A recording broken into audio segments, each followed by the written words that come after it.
देखो, हम लोग ग्रेविटेशंस को डिस्कस कर रहे थे और हम लोग ग्रेविटेशंस का इंट्रोडक्शन दिए थे। ग्रेविटेशंस होता क्या है।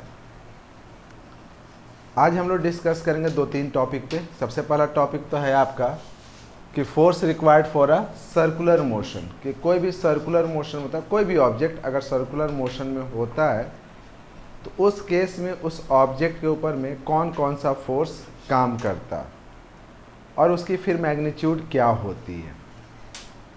हम लोग स्टार्ट करते हैं। आप सभी देखे होंगे कि अगर एक हम लोग थ्रेड ले लेते हैं, एक धागा ले लेते हैं और धागा के एक सिरा में एक पत्थर को बांध देते हैं, ध्यान से देखे होंगे, और फिर हम उसको घुमाना शुरू करते हैं। ठीक है। अगर आप देखिएगा कि अगर धागा को आप तेज़ी से घुमाइएगा और तेज और तेज और तेज, जैसे जैसे उसका स्पीड बढ़ाते जाएगा, स्पीड बढ़ते बढ़ते एक सर्टेन टाइम आएगा कि धागा टूट जाता है। जैसे ही धागा टूटता है तो पत्थर एक पर्टिकुलर डायरेक्शन में मूव करता, बहुत तेज़ी से मूव करता। ठीक है। तो यहाँ पे एक चीज़ हुआ कि अगर हम स्पीड बढ़ाते हैं धागा टूटने के चांसेस ज़्यादा होता है। अगर ज़्यादा स्पीड बढ़ा दिए तो धागा टूट जाएगा। दूसरा एक चीज़ और आप गौर करना कि अगर हम उसी चीज़ को, अगर मान लो थ्रेड में एक पत्थर बांधा हुआ है और उसको हम घुमाते हैं, लेकिन आप उसका स्पीड को थोड़ा कम कीजिए, थोड़ा और कम कीजिए, तो देखिएगा कि वो फिर रोटेट नहीं करेगा, वहीं पे वो क्या हो जाएगा, गिर जाएगा। उसको आप समझिए कि वो गिर जाएगा। उसको घुमाने के लिए, एक सर्कुलर पाथ पे रोटेट करवाने के लिए एक सर्टेन स्पीड देना ज़रूरी होता है। स्पीड अगर कम हुआ तो गिर जाएगा, मूव नहीं करेगा, और अगर स्पीड ज़्यादा हुआ तो थ्रेड जो है, धागा जो है टूट जाएगा, टूट करके बाहर की तरफ मूव कर जाएगा। तो हम ये समझने की कोशिश करते हैं कि जब वो थ्रेड के हेल्प से वो जो स्टोन मूव करता ऑन अ सर्कुलर पाथ, वो जो सर्कुलर पाथ पे जो स्टोन मूव करता वो थ्रेड के हेल्प से ही मूव करता है। अगर थ्रेड टूट जाए तो फिर शायद वो स्टोन जो है वो सर्कुलर पाथ को फॉलो नहीं कर पाए। ये सब आप जानते हो कि वो तब तक ही सर्कुलर पाथ पे रोटेट करेगा जब तक कि वो थ्रेड के सपोर्ट में है या थ्रेड के कांटेक्ट में है, थ्रेड से जुड़ा हुआ है। अगर थ्रेड किसी कारण से टूटा तो फिर जो वो स्टोन होता वो सर्कुलर पाथ पे रोटेट नहीं कर पाता। ये सब आप डेली लाइफ में आप देख सकते हो। धागा टूट जाएगा तो धागा टूटने के बाद भी क्या पत्थर एक सर्कुलर पाथ में गोल गोल घूमते रहेगा? है पॉसिबल? नहीं पॉसिबल है। मतलब कि उस स्टोन को सर्कुलर पाथ पे घुमाने वाला कौन है? थ्रेड। और थ्रेड के कारण ही वो जो स्टोन है वो सर्कुलर पाथ पे मूव करता है। ठीक है। अब हम लोग बात करते हैं, तो ऐसे देखो, एक मान लिया मेरे ये सेंटर है, यहां से एक थ्रेड है। ठीक है। अब ये थ्रेड के हेल्प से वो घूम रहा है।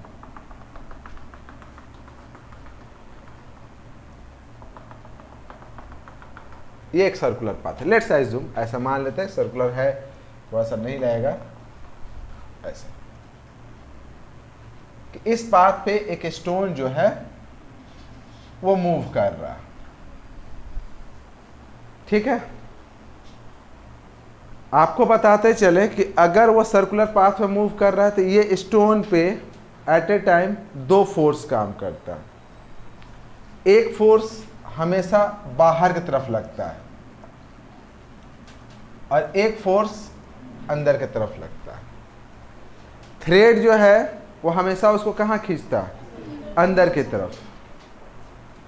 अब थ्रेड हमेशा उसको अंदर की खींचता है, तभी ना, ये देखो, अगर ये देखें, अगर हम इस स्टोन को, तो यहाँ पर जो इसका स्पीड होता है इस डायरेक्शन में होता है। मतलब हमेशा कोशिश करता है कि वो सीधे जाए, लेकिन वो सीधा जा नहीं पाता है, वो आगे जा करके फिर यहाँ मुड़ जाता है। तो इसको खींचा कौन इस तरफ? जा तो रहा था ऊपर, लेकिन इधर खींचा कौन? थ्रेड। फिर जब ये मान लिया यहाँ पे आया तो यहाँ पे स्टोन का जो स्पीड होता है एकदम टैंजेंट होता है इधर। ठीक है ना। मतलब कि अगर यहाँ पे अगर थ्रेड किसी कारण से टूट जाता है तो स्टोन सीधा इधर मूव करेगा, इस तरफ आएगा, लेकिन ये सीधा नहीं जा पाता, फिर ऐसे घूम जाता है ना, फिर इसको घुमाता कौन है? थ्रेड। फिर सेम यहाँ पे अगर आया तो यहाँ पे इसका डायरेक्शन इधर होता है, फिर अगर यहाँ आएगा तो यहाँ पे डायरेक्शन इधर होता है।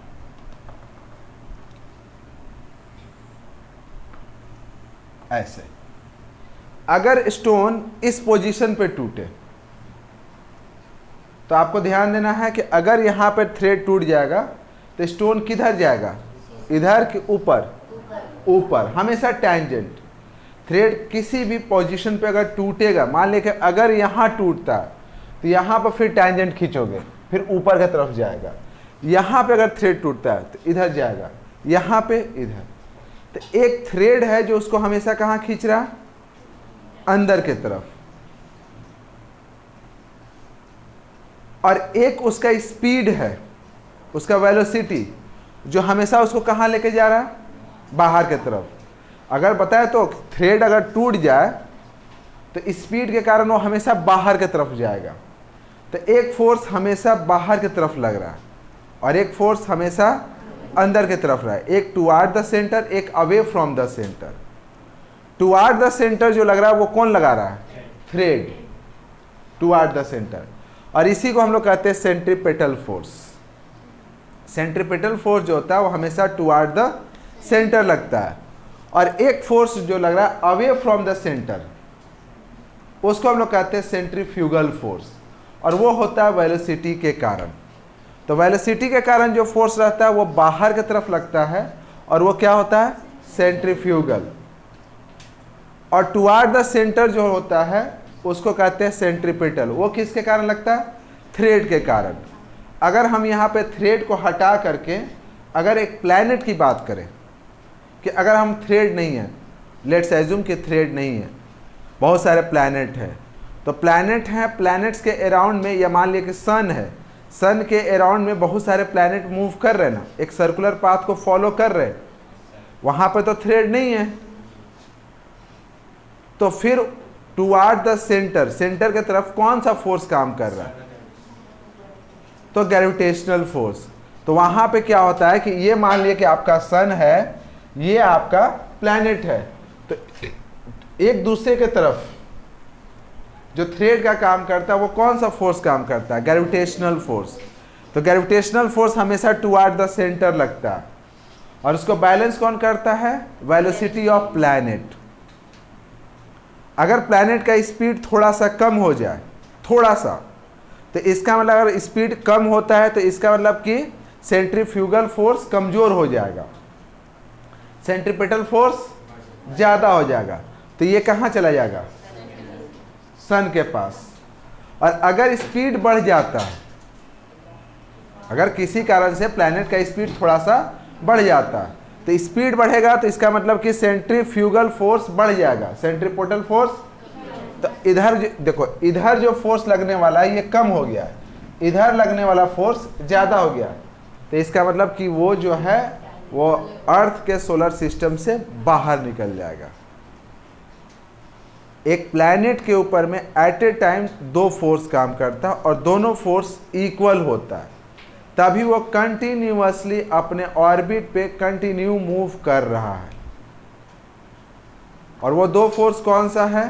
तो एक तो है gravitational force toward the centre, उसको आप सेंट्रीपेटल भी कह सकते हैं, और एक होता है उसका वेलोसिटी जो अवे फ्रॉम द सेंटर लगता है। हमेशा किसी पॉइंट पर अगर निकालना हो तो टेंजेंट के डायरेक्शन में रहता है और उसको हम लोग कहते हैं सेंट्रीफ्यूगल, और ये होता है उसके वेलोसिटी के कारण। अब यहाँ पे एक चीज़ और समझिए, एक प्लैनेट अगर सर्कुलर पाथ पे मूव कर रहा, कांस्टेंट वेलोसिटी से मूव कर रहा, उसका वेलोसिटी चेंज, ठीक है। अगर वो कांस्टेंट वेलोसिटी से मूव कर रहा है तो इसका मतलब उसका एक्सेलरेशन क्या होगा? अगर कांस्टेंट वेलोसिटी, एक्सेलरेशन जानते हो ना, rate of change of velocity is called acceleration. कि वेलोसिटी में जो चेंजेस आता है टाइम के रिस्पेक्ट में, उसी को हम लोग एक्सेलरेशन कहते हैं। तो कोई भी प्लैनेट जो होता है वो तो एक कांस्टेंट स्पीड से मूव करता है, या मान ले कि एक थ्रेड में एक पत्थर को बांध दिए तो एक कांस्टेंट स्पीड से मूव करा रहे, तो क्या यहाँ पे उस पत्थर, उस स्टोन के अंदर में एक्सेलरेशन है या एक्सेलरेशन नहीं है? तो हम बोलते हैं कि देखिए, आपको देख सोच के लगेगा कि वो चूंकि इसका वेलोसिटी जो है वो रिमेन कांस्टेंट है तो इसीलिए इसमें एक्सेलरेशन नहीं है। लेकिन आपको पता होना चाहिए कि acceleration is a vector quantity. Acceleration एक वेक्टर क्वांटिटी है। चूंकि यहाँ पे जो स्टोन है वो ठीक बात है कि उसका वेलोसिटी चेंज नहीं हो रहा, वेलोसिटी रिमेन कांस्टेंट है, लेकिन डायरेक्शन तो चेंज हो रहा है ना। और एक्सेलरेशन एक वेक्टर क्वांटिटी है, तो चूंकि उसका डायरेक्शन चेंज हो रहा है इसीलिए एक्सेलरेशन भी चेंज हो रहा है। मतलब वेलोसिटी चेंज हो रहा है, मतलब कि डायरेक्शन चेंज हो रहा है, तो इसका मतलब उसका वेलोसिटी भी चेंज हो रहा है। भले उसका मैग्नीट्यूड सेम है, लेकिन चूंकि उसका डायरेक्शन चेंज हो रहा है इसीलिए वो वेलोसिटी भी चेंज हो रहा है। इसीलिए इस ऑब्जेक्ट के अंदर में एक्सेलरेशन है। ठीक है ना। अब इस ऑब्जेक्ट के अंदर अगर एक्सेलरेशन है तो एक्सेलरेशन कितना है? अगर कोई ऑब्जेक्ट सर्कुलर पाथ पे मूव कर रहा है उसके अंदर एक्सेलरेशन है। क्यों एक्सेलरेशन है? चूंकि उसकी वेलोसिटी कांस्टेंट है, लेकिन उसकी वेलोसिटी जो है हमेशा कंटिन्यूअसली अपना डायरेक्शन को चेंज कर रहा है। तो चूंकि वो डायरेक्शन को चेंज कर रहा है इसीलिए चूंकि velocity is a vector quantity, तो दो ऑब्जेक्ट हो, दोनों का वेलोसिटी सेम हो लेकिन डायरेक्शन डिफरेंट हो, तो हम उसको डिफरेंट वेलोसिटी मानेंगे, है ना। अगर मान ले कि एक ही ऑब्जेक्ट पे दो फोर्स काम कर रहा है, 10 न्यूटन 10 न्यूटन, लेकिन दोनों का डायरेक्शन अपोजिट हो, तो हम उसको सेम मानेंगे कि अपोजिट मानेंगे? अपोजिट, चूंकि वो वेक्टर क्वांटिटी है और वेक्टर क्वांटिटी हमेशा डायरेक्शन पे डिपेंड करता है। वेक्टर क्वांटिटी तब ही इक्वल होगा जब उसका magnitude as well as direction दोनों सेम हो। तो यहाँ पे वेलोसिटी सेम है, हर पॉइंट पे वेलोसिटी सेम है, लेकिन हर पॉइंट पे डायरेक्शन उसका डिफरेंट है, इसीलिए वो डिफरेंट वेलोसिटी है, इसलिए वो एक एक्सेलरेटेड मोशन है। तो अगर एक सर्कुलर पाथ पे कोई ऑब्जेक्ट मूव कर रहा है तो उसका एक्सेलरेशन क्या होगा? तो हमेशा याद रखिएगा कि अगर कोई एक ऑब्जेक्ट सर्कुलर पाथ पे मूव कर रहा और उसकी वेलोसिटी v है, ठीक है ना। अगर कोई ऑब्जेक्ट सर्कुलर पाथ पे मूव कर रहा with velocity v and having radius r, और इसकी रेडियस कितना है? r, तो इसका जो एक्सेलरेशन होता है वो होता है v स्क्वायर बाई r। अब रेडियस आप बढ़ाते जाइएगा तो इसका एक्सेलरेशन क्या होगा? कम होते जाएगा। रेडियस बढ़ाते जाएगा। आप एक छोटा धागा लीजिए, छोटा धागा लीजिएगा तो उसको घुमाना आसान होता है। धागा और बड़ा कीजिए, और बड़ा कीजिए, और बड़ा कीजिए, और बड़ा कीजिए। धागा जैसे जैसे बड़ा करते जाएगा उसका एक्सेलरेशन क्या होगा? ठीक है। तो यहाँ पे अगर एक ऑब्जेक्ट सर्कुलर पाथ पे मूव कर रहा है, उस ऑब्जेक्ट का अगर वेलोसिटी v है और रेडियस कितना है? r, मतलब सेंटर से इस ऑब्जेक्ट की दूरी अगर r है तो एक्सेलरेशन बराबर क्या होगा? v square by r। ठीक है।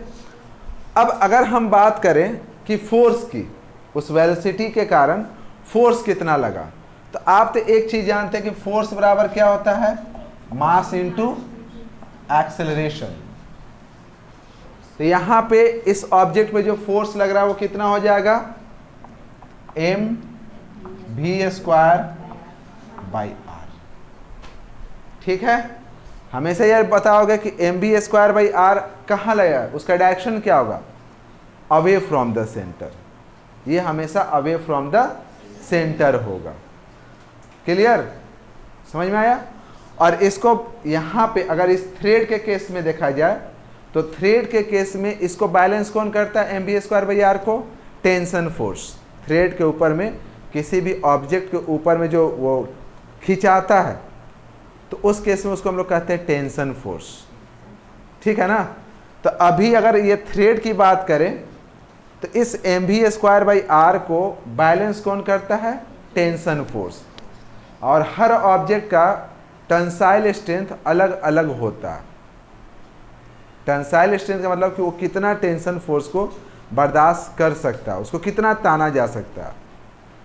तो इसीलिए अगर मान लिए कि अगर आपके पास एक कॉपर वायर है और वहाँ पे अगर ऑब्जेक्ट को आप बहुत तेज़ी से घुमाइएगा तो इट मे बी पॉसिबल कि वो घूम जाए, लेकिन वहाँ पे अगर आप धागे में बांध के घुमाइएगा तो वो टूट जाएगा, क्योंकि एक धागे का जो टेंसाइल स्ट्रेंथ होता है वो कम होता है as compare to the copper wire.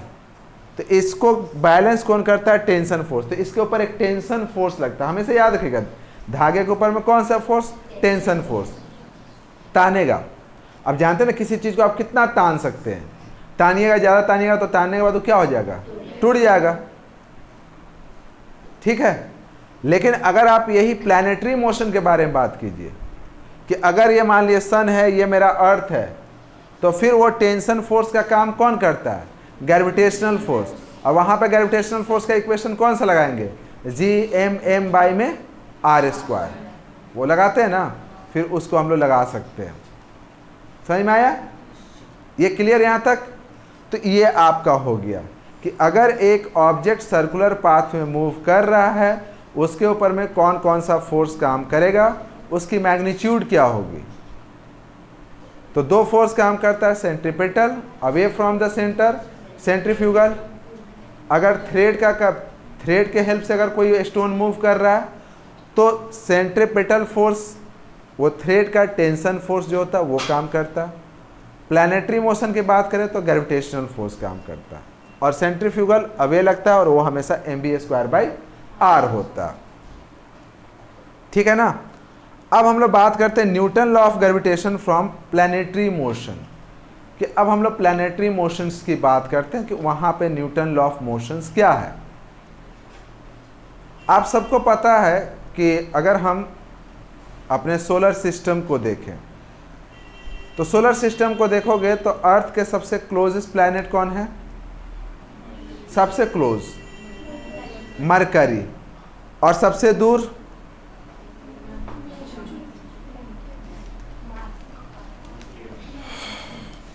ये आपका होमवर्क रहा। आपको सिंपल सा देख लेना है कि सन से, अगर आप मान के चले सन से सबसे पहले मरकरी होता है, मरकरी के बाद वेनस, वेनस के बाद अर्थ, अर्थ के बाद मार्स, मार्स के बाद जुपिटर, सैटर्न, फिर यूरेनस, नेपच्यून।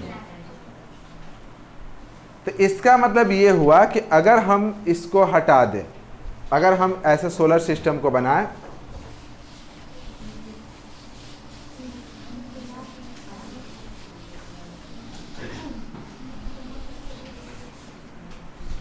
देखो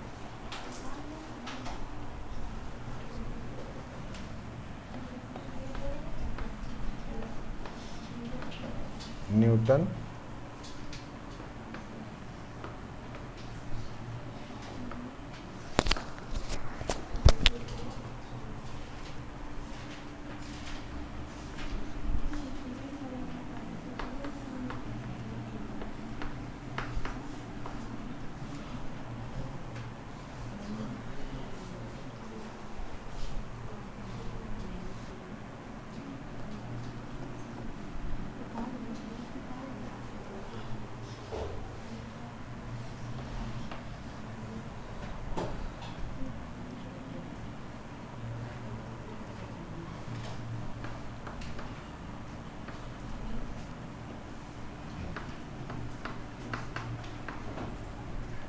देखो, अब हम लोग डिस्कस करते हैं Newton law of gravitation from planetary motions.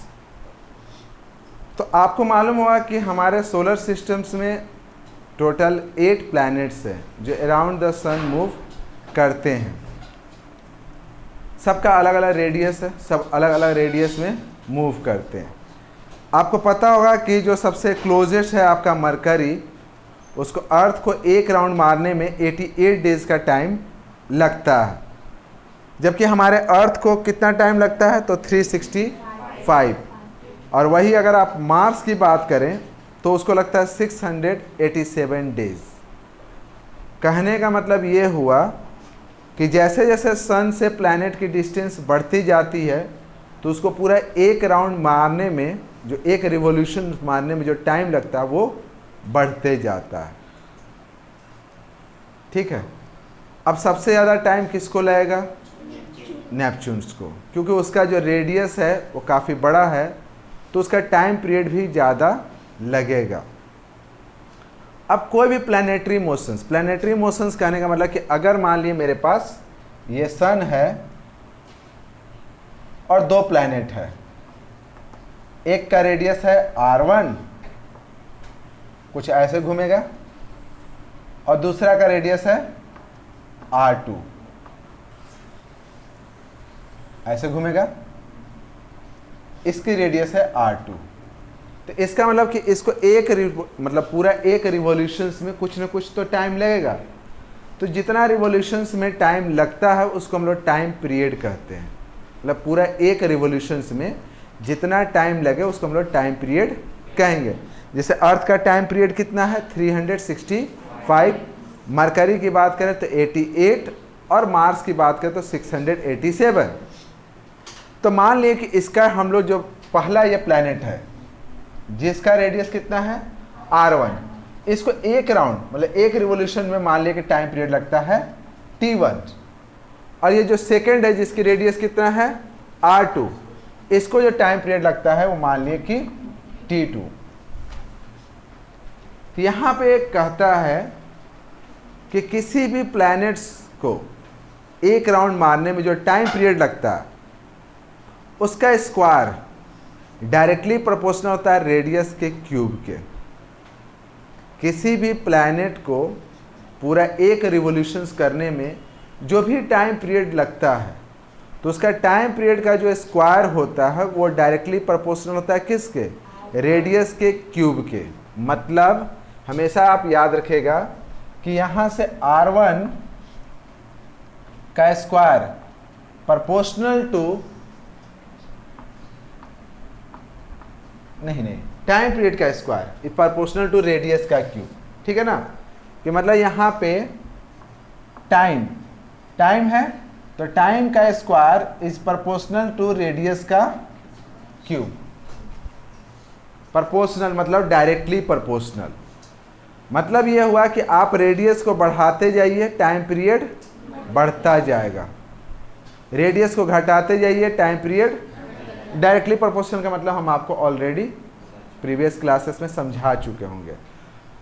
तो यहाँ से अगर हम लोग लेके चलें तो ऐसे लिख सकते हैं, देखो t1 का स्क्वायर प्रोपोर्शनल टू, या मान लेगा इसको ऐसे नहीं, पहले हम लोग क्या करते हैं प्रोपोर्शनल साइन को हटा देते हैं।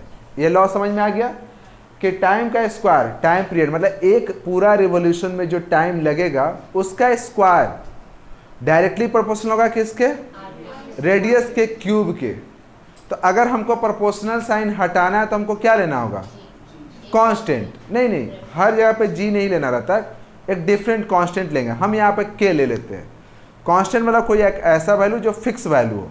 तो हम यहाँ पे क्या करते हैं कि ऐसे लिखते हैं t का square equals to k into R cube. अब हम लोग पहले लेते हैं कि पहला प्लैनेट के लिए।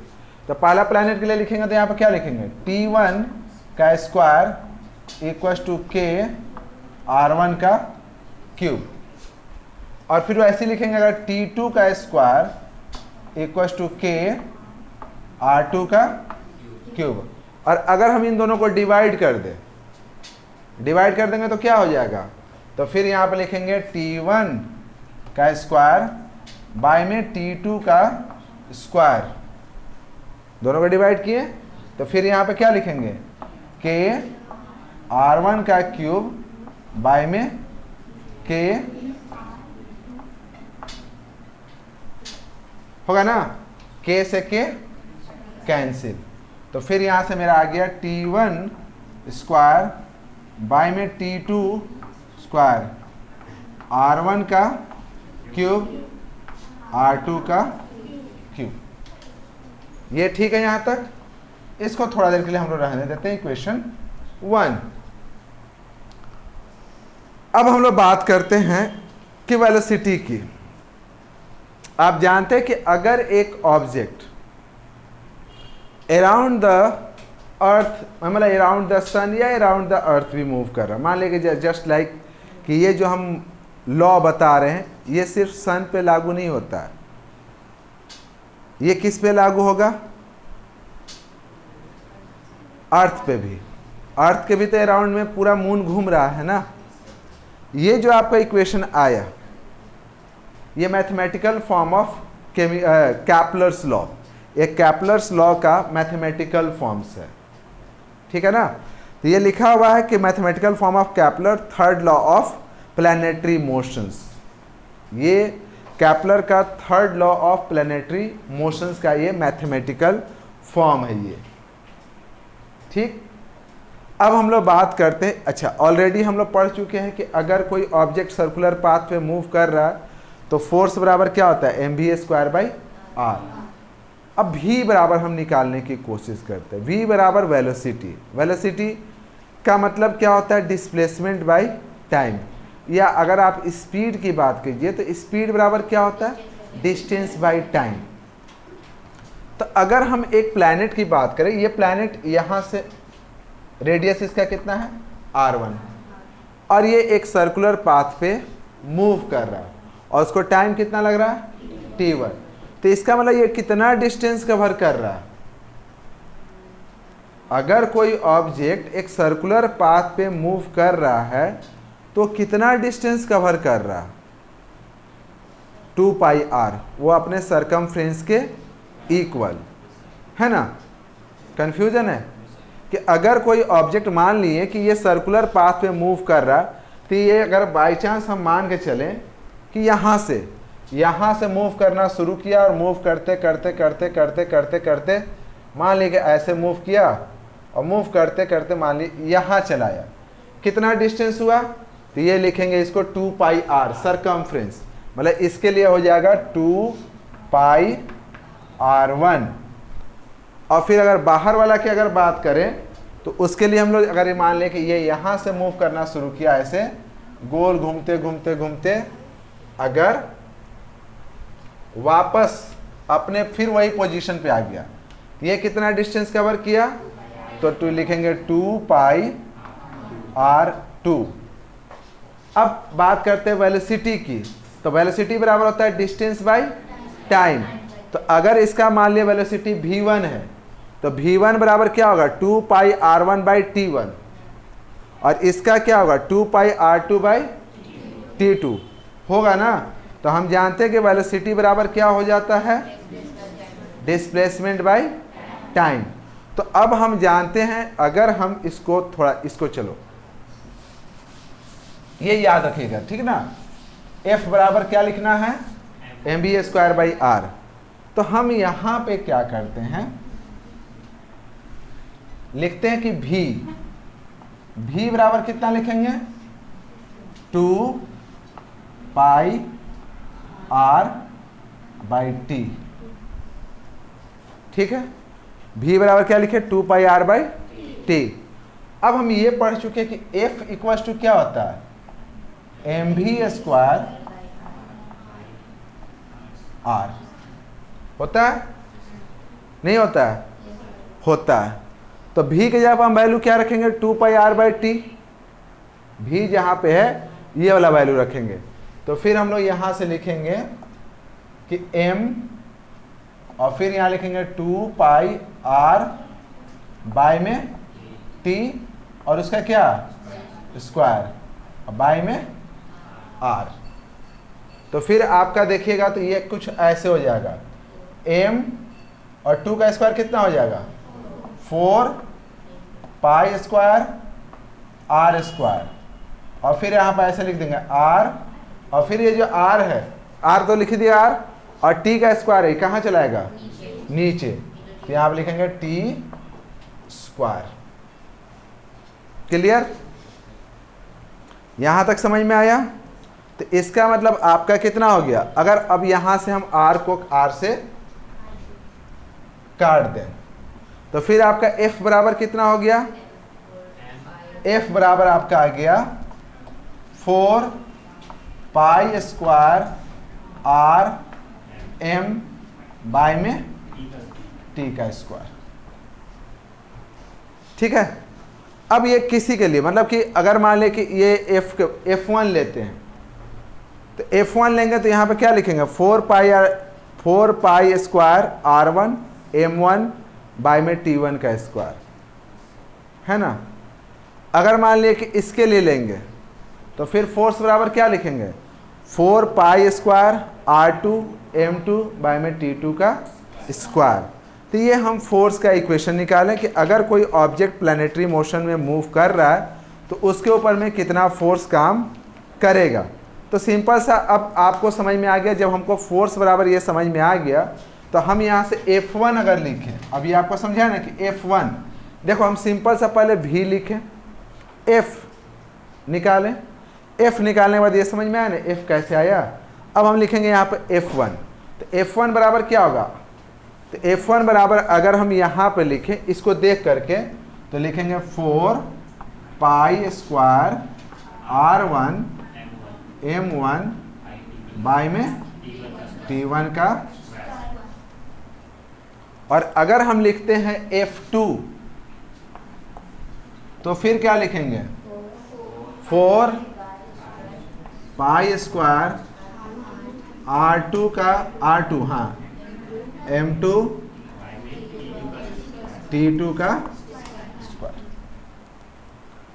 अब अगर हम इन दोनों फोर्स का रेशियो निकालें, रेशियो तो समझते हो, तो रेशियो निकालने के लिए हम लोग क्या करना होगा, डिवाइड करना होगा। डिवाइड करना होगा तो हम ऐसा करते हैं, इसको अब हटा देते हैं, इसकी कोई ज़रूरत नहीं है। आप इसको समझ में आ गया ना कि क्या है, तो हम इसको हटा देते हैं। ठीक है, तो हम इन दोनों को डिवाइड कर देते हैं F1 बाई में F2। ठीक है, F1 बाई में F2, तो ये आपका हो गया 4 pi square R1 M1 bye में कितना है T1 का स्क्वायर। ये डिवाइड में है तो डिवाइड के लिए आप यहाँ पर ऐसे साइन दे दीजिए, डिवाइड। आप ऐसे भी लिख सकते हो लेकिन हम डिवाइड दे दिए। फिर कितना लिख दिए 4 pi square R2 M2 T2 का स्क्वायर। इसका मतलब फिर यहाँ पे अगर हम लिखें तो फिर क्या लिखेंगे 4 pi square R1 M1 bye में कितना T1 का स्क्वायर इनटू फिर T2 का स्क्वायर, फिर 4 pi square R2 M2। 4 pi square से 4 पाई स्क्वायर कैंसिल हो गया,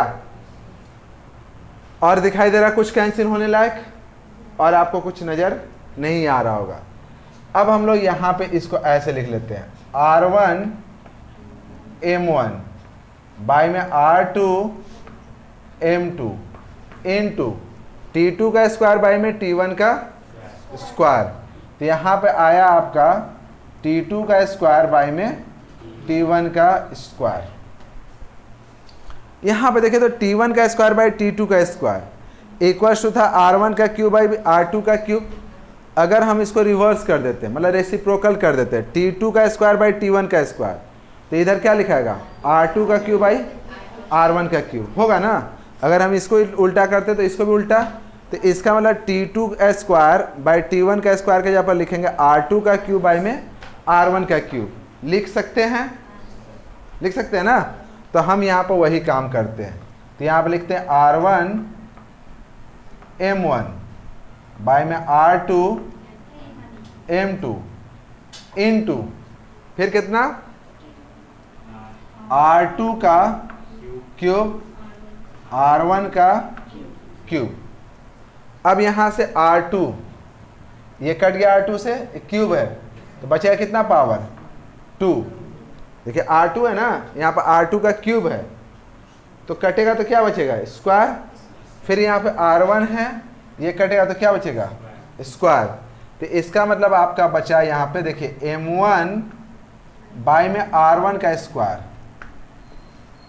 है ना। M1 और R1 को एक साथ कर दिए और फिर यहाँ पे देखिएगा तो R2 का स्क्वायर बाय में कितना है M2। समझ में आया यहाँ तक?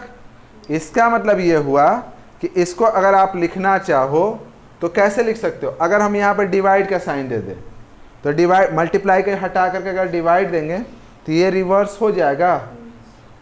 डिवाइड ये मल्टीप्लाई है, मल्टीप्लाई की जगह पर अगर हम डिवाइड देते हैं तो ये रिवर्स हो जाएगा ना, M2 ऊपर R2 नीचे चला जाएगा। तो आप ऐसे लिख सकते हो कि M1 बाय में R1 का square divided by M2 bye में R2 का स्क्वायर। अब फिर से इसको हटा देते हैं, इसकी कोई ज़रूरत तो नहीं है। समझ में आ गया ये सब? ठीक है ना? ये क्लियर है ना? क्लियर है? चलिए इसको हटा देते हैं। तो यहां पे आया आपका, देखिए F1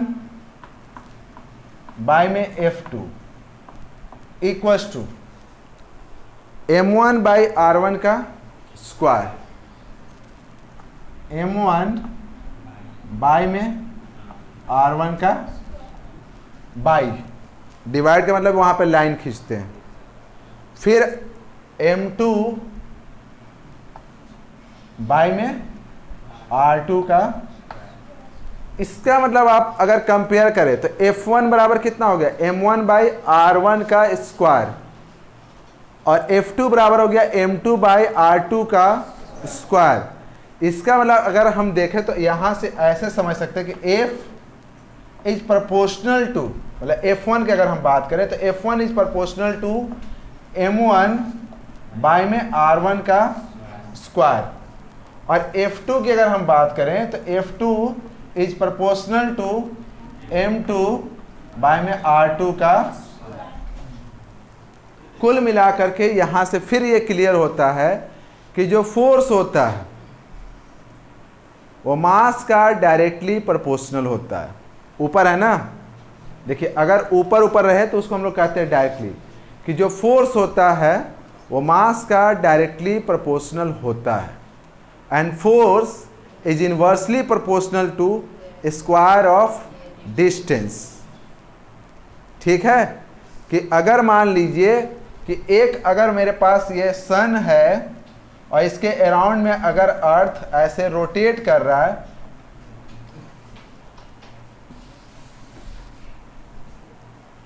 ऐसे मान लिए कि ये अर्थ है, इसके अराउंड में रोटेट कर रहा है। इस अर्थ का अगर मास m है और इसका रेडियस यहाँ से यहाँ तक r है, तो इसका मतलब ये मान के चलिए कि उस प्लैनेट पे जो लगने वाला ग्रेविटेशनल फोर्स है वो डायरेक्टली प्रोपोर्शनल है किसके? मास के, और इनवर्सली प्रोपोर्शनल किसके है? स्क्वायर ऑफ डिस्टेंस के। और वो ऑलरेडी हम लोग पढ़ चुके हैं कहाँ पे? यूनिवर्सल ऑफ ग्रेविटेशन में। तो यहाँ भी क्लियर हो गया इस इक्वेशन से, जो कैपलर का third law of planetary motions का जो लॉ आया था, और फिर जो Newton's law of planetary motion आया, यही आया आपका फिर Newton law of planetary motions, कि जो वो यूनिवर्सल लॉ था वहाँ पे कि gravitational force is directly proportional to product of mass. तो यहाँ भी हमको दिखाई दे रहा है कि जो ग्रेविटेशनल फोर्स है वो डायरेक्टली प्रोपोर्शनल किसके है? मास के, और इनवर्सली प्रोपोर्शनल किसके है? स्क्वायर ऑफ डिस्टेंस का। इसी को कहा जाता है gravitational force follow the inverse square law. Gravitational force, देखो यहाँ पर लिखा हुआ मिलेगा आपको heading, gravitational force follow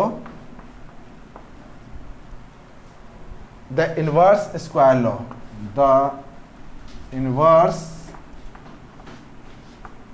square law.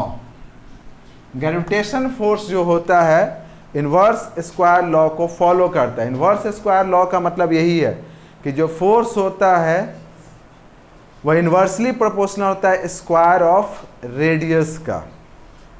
अब हम लोग बात करते हैं कि ये जो लॉ है, पहले तो हम लोग ऑलरेडी पढ़े स्टार्टिंग ऑफ दिस चैप्टर में कि दो ऑब्जेक्ट के बीच में जो ग्रेविटेशनल फोर्स लगता है उसका इक्वेशन निकालें, F equal to ji m1m2/r²। फिर अभी हम लोग डिस्कस किया प्लैनेटरी मोशन पे, तो वहाँ भी आपका फोर्स इक्वल टू सेम वही चीज़ आया। तो जो दो ऑब्जेक्ट पे लगा वो प्लैनेट के ऊपर में लगा। क्या ये लॉ सिर्फ प्लैनेट पे ही लागू होता है? बोलते हैं नहीं, ये लॉ यूनिवर्स के ईच एंड एवरी ऑब्जेक्ट पे लागू होता है। ये आप मून पे अप्लाई कर सकते हो, ये आप सन पे अप्लाई कर सकते हो, मार्स पे, जुपिटर पे, अर्थ के किसी पार्टिकल पे, या इवन इस सोलर सिस्टम के बाहर कोई भी ऑब्जेक्ट है उसके ऊपर इस लॉ को अप्लाई कर सकते हैं। मतलब क्या है यहाँ से कि अगर दो ऑब्जेक्ट है उसके ऊपर अगर ग्रेविटेशनल फोर्स लग रहा है तो डायरेक्टली प्रोपोर्शनल होता है प्रोडक्ट ऑफ मास का, एंड इनवर्सली प्रोपोर्शनल होता है स्क्वायर ऑफ डिस्टेंस का। क्लियर है? ठीक है, तो आज क्लास के लिए हम लोग इतना ही रहने देते हैं। नेक्स्ट क्लास में हम लोग डिस्कस करेंगे कुछ और टॉपिक पे, जिसमें एक तो दिया हुआ है gravitational force in some common cases. तो some common cases that means कि आपको ऑलरेडी बता चुके कि अगर दो ऑब्जेक्ट है, एक का मास 5 kg है, दूसरे का मास 4 kg है, उनको एक सर्टेन डिस्टेंस पे सेपरेट करके रखा जाए तो उनके बीच में क्या ग्रेविटेशनल फोर्स लगेगा। ये न्यूमेरिकल्स प्रॉब्लम में भी हम आपको समझाए हैं, है ना। उसी तरीके से gravitational force due to earth, कि अर्थ कितना ग्रेविटेशनल फोर्स लगाता है, मतलब कि अगर हम अर्थ के ऊपर हैं तो अर्थ हमारे ऊपर में कितना ग्रेविटेशनल फोर्स अप्लाई करेगा। तो ये दो टॉपिक इस बुक में बचा हुआ है जो आपको ऑलरेडी बताया जा चुका है। अगर आप उसको रीड करोगे तो इजीली समझ में आ भी जाएगा। ठीक है, तो अगर नहीं समझ में आए फिर हम बताएंगे, एक बार आप इसको रीड कर लोगे, ठीक ना। इतना आप एक बार घर पे इसको फिर से प्रैक्टिस करना, पूरा प्रैक्टिस करना और अपने से बनाने की इसको कोशिश करना। ठीक है, चलो।